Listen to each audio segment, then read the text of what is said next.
What's up guys, welcome back to another electric skateboard video. Today we are installing the MBoards heatsink. And if you don't have a heatsink on your board, I highly recommend it. The number one reason your ESC would die usually is because of heat.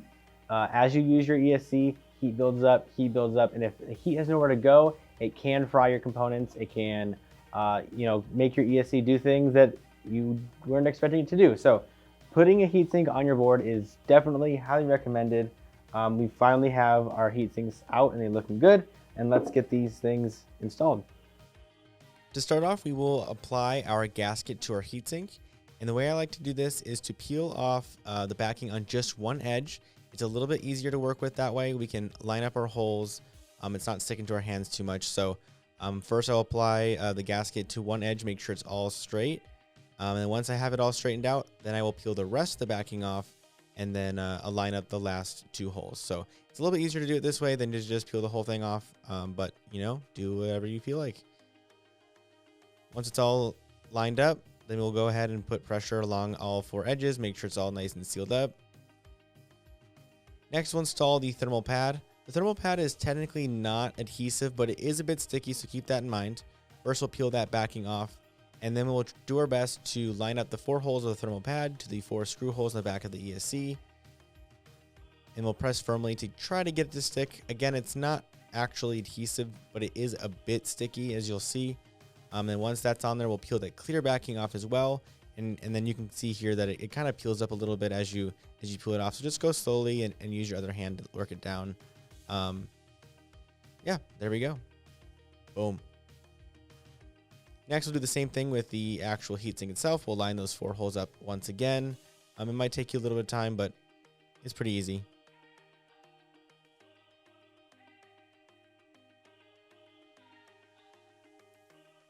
And then from there, we will use the 4 M3 screws that are included in the kit.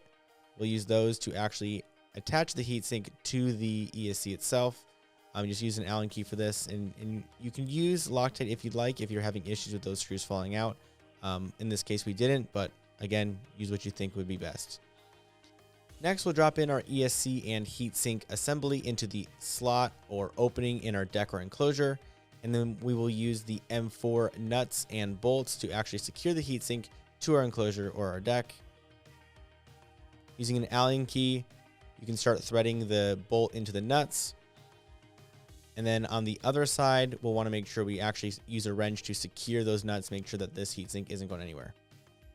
In this clip, you'll see that I'm just hand tightening them here. Again, you should grab a wrench and really tighten these down, make sure that your heatsink isn't going to fall out. But in this case, just a test fit, we're just going to hand tighten, but I recommend using a wrench. And that's pretty much it. As you can see, the heatsink install is a relatively simple process, but keep in mind that this is the endurance deck. The endurance deck has a pre-cut section for the heatsink to drop into. So if you do actually buy this deck, the heatsink actually comes pre-installed. But if you are going to install this heatsink in another board or another enclosure, you will have to cut a hole first. This isn't a hole cutting tutorial, you guys can handle that, but what I would recommend is using the gasket that's included as a template. So place that where you want your heatsink, use that to trace your lines, use your lines to cut the hole, and then your heatsink should be able to slide right in, no problem. If you guys have any questions about the install process or this particular heatsink, please drop a question down in the comment section below. We're very active down there. And yeah, thank you guys for watching, and we will see you in the next one.